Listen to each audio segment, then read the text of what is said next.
Before we start watching, I need to do a YouTube intro, okay? Okay, ready? Hello, welcome to the channel. Today we are watching a video by Anurag Bansal. It's called Celebrity Brands Hype versus Reality. I've been wanting to watch this video for a while and I'm watching it on stream today. Like as we speak, I'm streaming. This is on stream. So if you want to catch me live, you can find me at twitch.tv/Tansan live. I also stream on YouTube sometimes, but mostly you'll find me on Twitch. Anyway, that is the intro for my YouTube video. Out of 10, how is my YouTuber voice? Let me pause the music so we can jump into it. If you search for Nush by Anushka Sharma online right now, you will find a dead website. I haven't heard of it. I haven't even heard of it. Kapoor on Instagram, the last haven't heard of post it was either. in January 2020. And if you look for Sculpt by Shahid Kapoor, you will haven't find heard of the that last either. update in 2019. Now, mind you, these were not small experiments that celebrities were trying on the side. These were full-fledged brands with massive launch campaigns, influencer endorsements, and crores of rupees in investment. And they are all now dead. But here's what's really These businesses are usually something that they don't start, right? These businesses are usually, they are startups, these are businesses, and they go to the celebrities and they end up investing. They end up taking like a percentage of the company. They have like part ownership, and they become the brand they become the brand ambassador, and then they're endorsing the brand, right? Is that kind of situation. That is mostly, I'm saying mostly, in a lot of cases that is the situation. I don't know if that's what Katrina is doing, because Katrina has her own makeup brand. I think it's called K Beauty, I think. I'm not sure, but that is the situation. While No, some of these brands were shutting down, other celebrity brands were doing exactly the opposite. K Beauty, for example, Yeah, K Beauty, yeah. 88 crore rupees in revenue last year with an 11 crore rupee profit, and HRX by Hrithik Roshan crossed 1,000 crore. Yeah, HRX by Hrithik Roshan has to be one of the most successful celebrity brands, I feel like, because it has somehow, it's like it was like perfect. Okay, it was like Hrithik's transformation, his HRX brand, then it just kind of became the perfect scenario for things to happen. Rupees in revenue. The second one being Palmonas by Shraddha Kapoor, right? That is the other brand that I think is doing well, because I see a lot of people posting about it. Last year, very similar markets, very similar audiences, very similar fan ecosystems, but completely different outcomes. And the differences here are quite surprising. 82 East by Deepika Padukone had revenues of 23 crore rupees. Yeah, 82 East. I remember hearing about it. I remember seeing about it. In fact, I know some people who worked with the brand on like some marketing projects, but yeah, I wonder what happened. I never heard about it after that. FY 2024, and it was loss making. But on the other hand, Hyphen by Kriti Sanon, which by the way was launched much more recently, has already crossed 100 crore rupees in revenue. Nice, and it good has for them. relatively lower losses. Now I wanted to think about it. Lower losses. I mean, when you're starting a business, it's going to be loss making, right?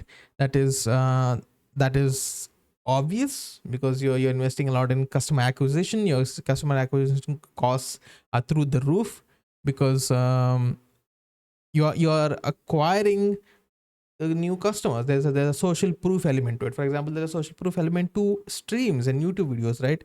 When you search for a YouTube video, you pick which video to watch of the results. You get results and you pick which video to watch based on the views those videos have, right? So there's a social proof aspect to it. So if you see more people using it, you are more likely to use it. But for that to happen, you have to get those initial buyers, which is very hard.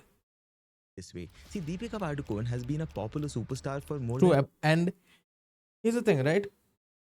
Customer acquisition cost is high for a lot of startups, obviously, but it shouldn't be an issue to them, right? As long as it's done right, they are brand ambassadors and most likely are doing it for free. They're doing these ads and etc. for free. If it's free content, free marketing, that is celebrity-led, influencer-led brands have that marketability benefit to it, because their marketing cost is essentially zero. On the other hand, marketing cost for other startups is insane, like around 80 to 90, like 70 to 80% of their expense is marketing. a decade now. And Kriti Sanon, while she's definitely successful, she's not at that same level of stardom as Deepika. Makes But still, sense. her brand is doing well, and Deepika's brand is relatively struggling. So the big question then is, what's exactly going on here? Why are the same celebrities who are paid crores of rupees by other brands to promote products are not able to sell their own products? And why do some celebrity brands become multi-crore successful businesses while some others do not even survive a couple of years? It turns out there are three big reasons driving this entire game. So Let's let's see what understand they what's are. exactly happening here. This video has been made possible thanks to the support of Zerodha Zero One Media Network. My name is Anurag Bansal, and let us decode. It's zero. Okay. Decoding now, before brands. I talk Okay. to you about the three forces, we'll need to understand one thing very, very clearly. Why are celebrities launching brands in the first place? Longevity. Longevity and exponential growth, scalability. For example, when you're an actor, you will see this with a lot of creators also, content creators also, because they start these businesses because there's longevity in it, right? For example, if you are a celebrity, you're getting paid for each movie you do. You're getting contracts, annual contracts with like ads and stuff. If you are a content creator, you're getting your ad revenue, you're getting your sponsorship deals, but that is in the moment, right? As it is happening, there is no longevity. You stop working, you stop getting paid, right? So with businesses, you can it's a lot of it's a lot of front loaded work, right? You invest a lot of money, you set it up, you hire the right people, and you set things in motion in a way that in future you can retire and the business is still running, it has good people running it, and you're still making money from it, right? So that it has that longevity built into how it works. Also scalability, right? Because if the business is right, you can scale it.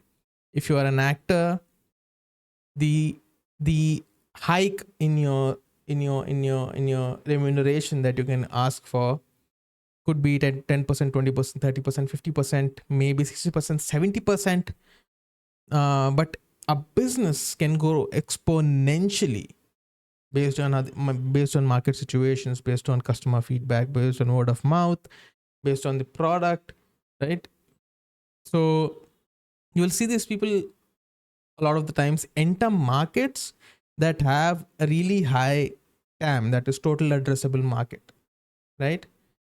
For example, skincare, beauty, right? These have really good scalability factors for them.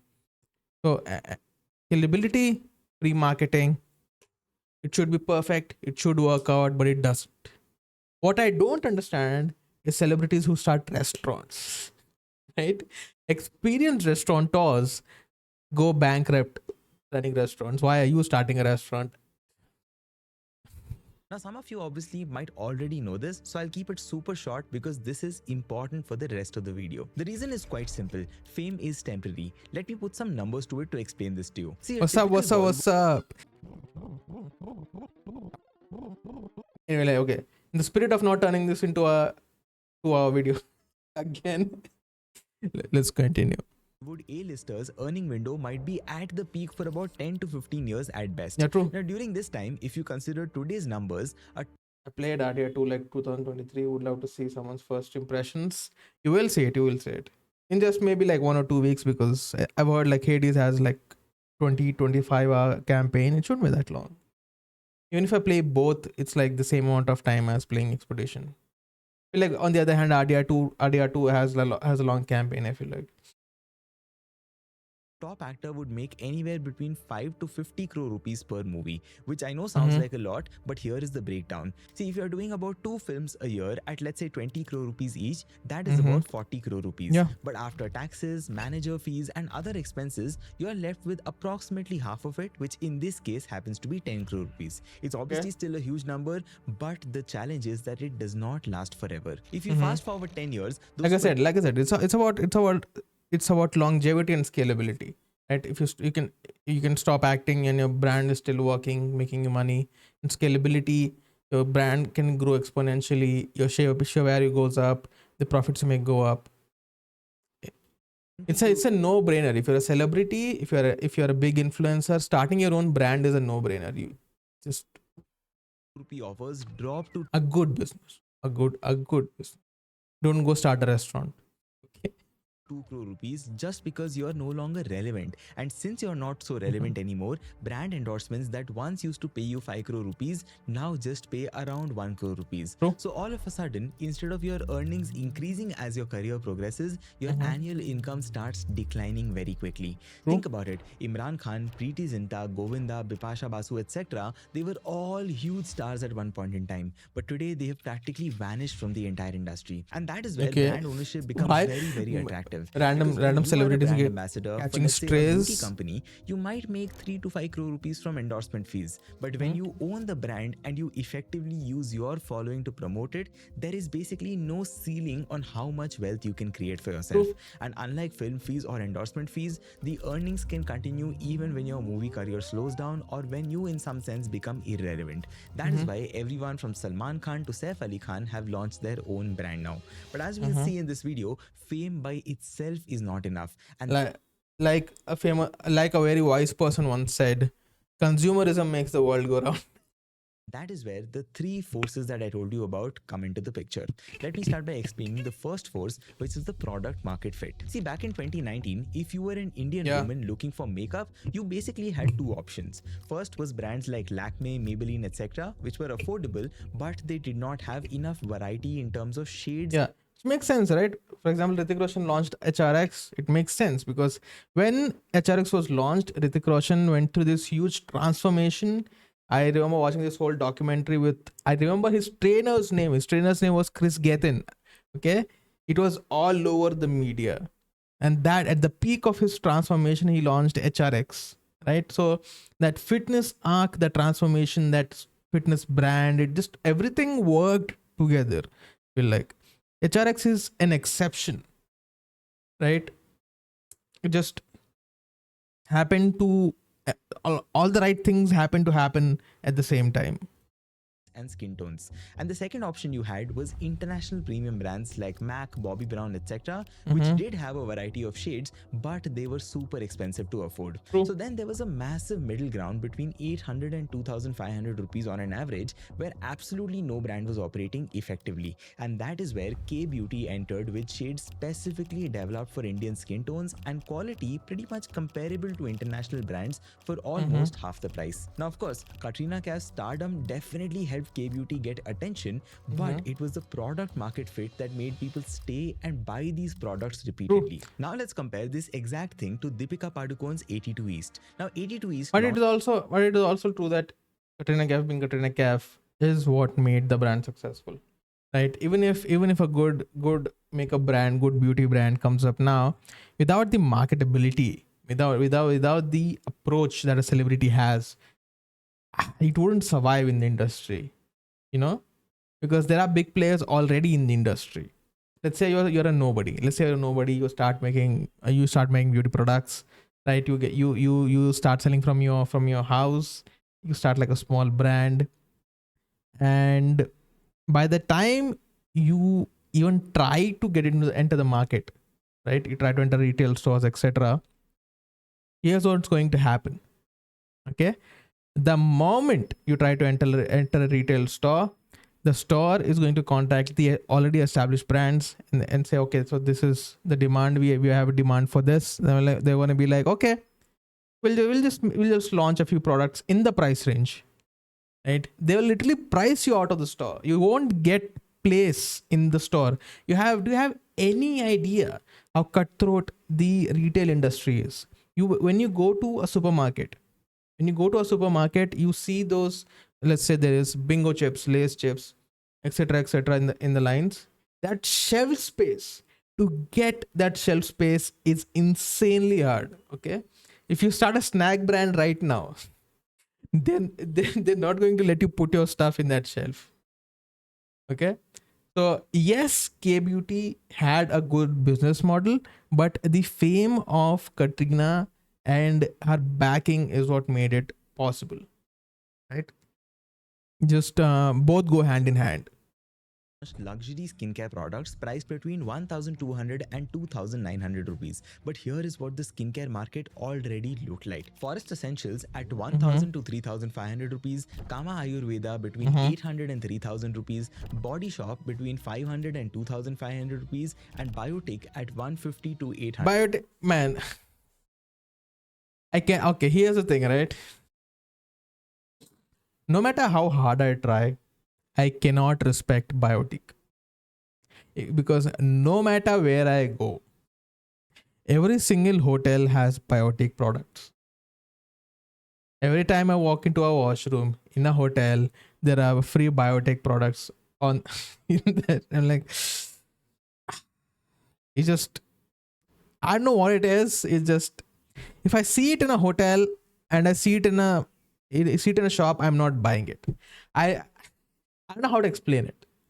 Rupees on an average. And if you add to that, 82E's formulations were not really significantly different from what other brands in this specific category and price range already had. So while Deepika's name definitely sold the first batch of products, there was really no strong reason for repeat purchases by customers. Yeah, like your value proposition. What is a value proposition? Even if, for example, there is Ola and there is Uber. Competitors existing is not a bad thing. Competitors should exist. They promote innovation because they keep trying to one up each other, which is good. But if you're exactly offering the same thing, then people are obviously going to buy the cheaper thing, which offers the same value, right? So what is your value proposition? What is your differentiator?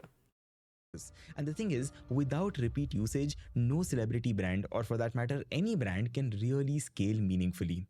But anyway, moving on, let's talk about the second force, which is celebrity brand alignment. Yeah, And that simply means how naturally a brand aligns with the celebrity's public image. Now, I want you to think about it. Hrithik Roshan has been a fitness icon for more than a decade for millions of Indians. And HRX as a fitness brand that is accessible to the masses obviously makes complete sense. Very similarly, Kriti Sanon has always had that minimal clean girl aesthetic, and Hyphen, which has simple skincare at great prices, once again feels like a very, very strong personality match. In fact, even Ranveer Singh's investments make complete sense, because if you look at all that energy and confidence he has, he does Super when You. you look at the brands that he's a part of, like Super You, which sells energy bars, and Bold Care, which sells products for men's health. In fact, it's not even just that. If you go international and look at someone like Priyanka Chopra, her brand Anomaly is super successful, mainly because she is an I know she had a brand.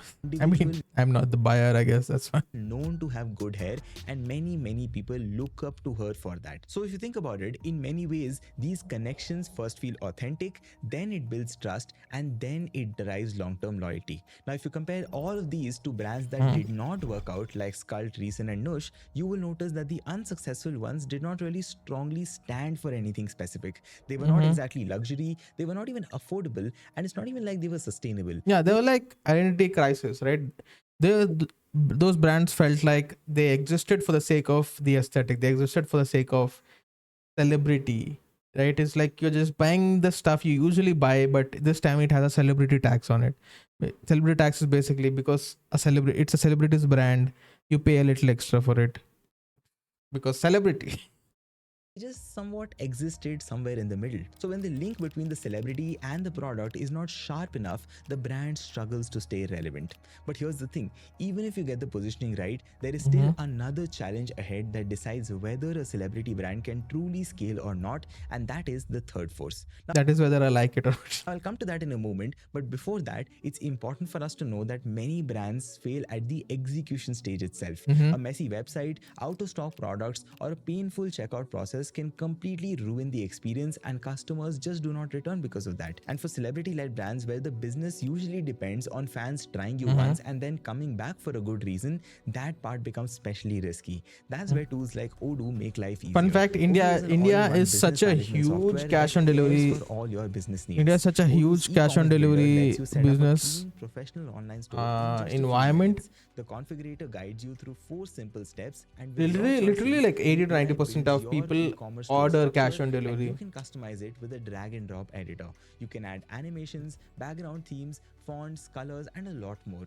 Adding products is also very quick by just adding a name and price to take the page live. Checkout is smooth and payments and shipping are set up in just a few clicks. Because I'm And the best watching part here is that your first the app, video. including Ethical reacts. hosting Ethical and reacts support, we is free do. for lifetime. On top of that, you get a free custom domain for your online store free for an entire year. So if you run a brand or you plan on starting one, this can really help you turn your early attention into sustainable sales. So with that in mind, let's now get back and talk about the third and maybe the most important force, and that is why scaling a brand in India is structurally harder than what it It looks is. like. It Let's is. take the beauty and personal care market as an example. In the It US, is. the beauty In and India, personal care scaling is market very is really hard. approximately $100 billion, out of which the skincare market itself is I 20 to 30 I say that like I'm some secret billionaire who has his own businesses. billion dollars. But in India, those same categories are much smaller. To give you a reference, the entire beauty and personal care market of India is the size of just the skincare market in the US, even though we obviously have a much larger population base. So what this means is very simple. In the US, you can build a billion-dollar business by perfecting one or two things, like let's say a sunscreen, a shampoo, or a niche makeup line. These No, in India, India is a world of paisa vasool. India is the place for a bang for my buck, right? What do I get? Give me a 3-in-1, a 5-in-1, right? Especially men. Well, like, okay, it's 3-in-1. It has the shampoo, it has conditioner, and it has protein. I don't know. I just maximum paisa vasool. categories itself are deep enough to have scale. But if you think about India, most of these categories do not have that depth yet, and our market does not really allow for that Yeah, yet. India is a really young economy, right? If you think about it, India is literally 75 years old. And that forces brands, especially celebrity-led brands, to spread wider and faster so that they can chase growth. And by the way, it's not just business categories, these dynamics also affect celebrities. In the US, people's attention is distributed across hundreds of A-listers, actors, musicians, athletes, comedians, etc. All of them do well in their own niche just because there is enough money and opportunity in each of these spaces. For example, somebody like a Tom Cruise can stay the action superstar for many decades and he can still remain relevant. But in India, we hero worship very few number of people. A handful celebrities dominate most of the attention that we have, which forces them to appeal to everybody. So therefore, a big celebrity in India cannot really afford to stick to one single image very strongly forever.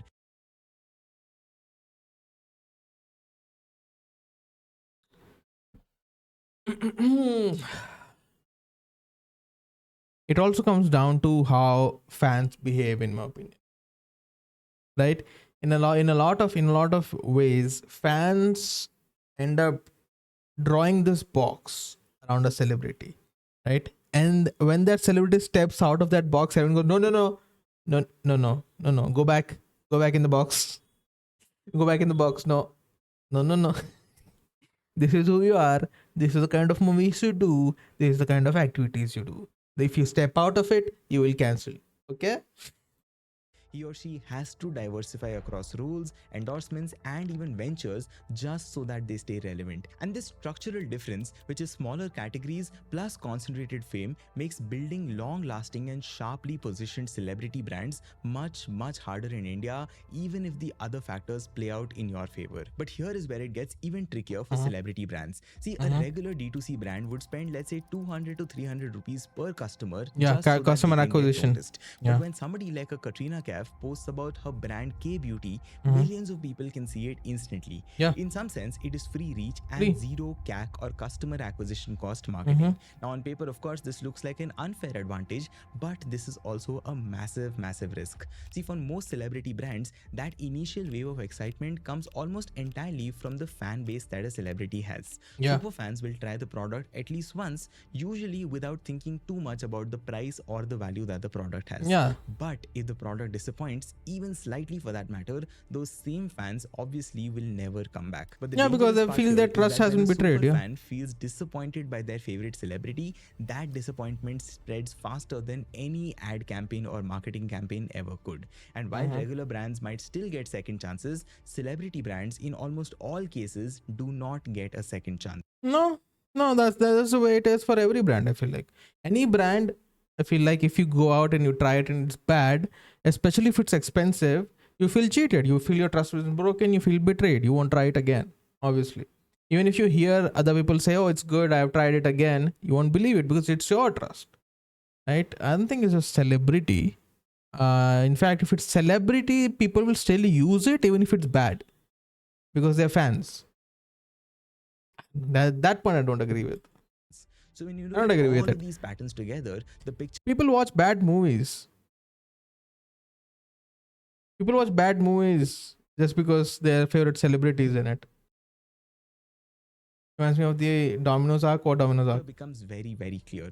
Whether a celebrity brand succeeds or fails usually comes down to three major forces. The first one is product market fit, which means does it solve something and drive repeated usage. The second one is celebrity brand fit, which is if the brand feels authentic and believable or not when it comes from that particular celebrity. And the third and the final one is market size and focus, which is if that category and celebrity ecosystem allows for scale without forcing any dilution. Now, if you nail all of these three, you might get brands like K-Beauty, HRX, and Hyphen. But if you miss even one of them, you could end up with what could look like one of those failed celebrity brands that we spoke about. Because the thing is, fame can open the door for you, but after that, it is the product, the positioning, and the focus that decide whether people stick around or not. Okay, So yeah. that's all I have for today's video. If you have ever bought a celebrity brand's products, let me know. Yeah, I mean, yeah, I guess, yeah. Yeah, I was thinking that that's just how any business works. You need a good market fit, you need a good founder fit, and you need good focus. That's just how any business works. I feel like. But yeah, good video, good video. Anurag Bansal. I'll link it in the description. I'll link it in the description when I post it on YouTube. Go ahead and like and subscribe to the original creator. HRX is affordable, hence it's affordability is also one thing, right? How much of a celebrity tax are you charging? Trainer chose a line of products that is true. Give me 1 second. Yes.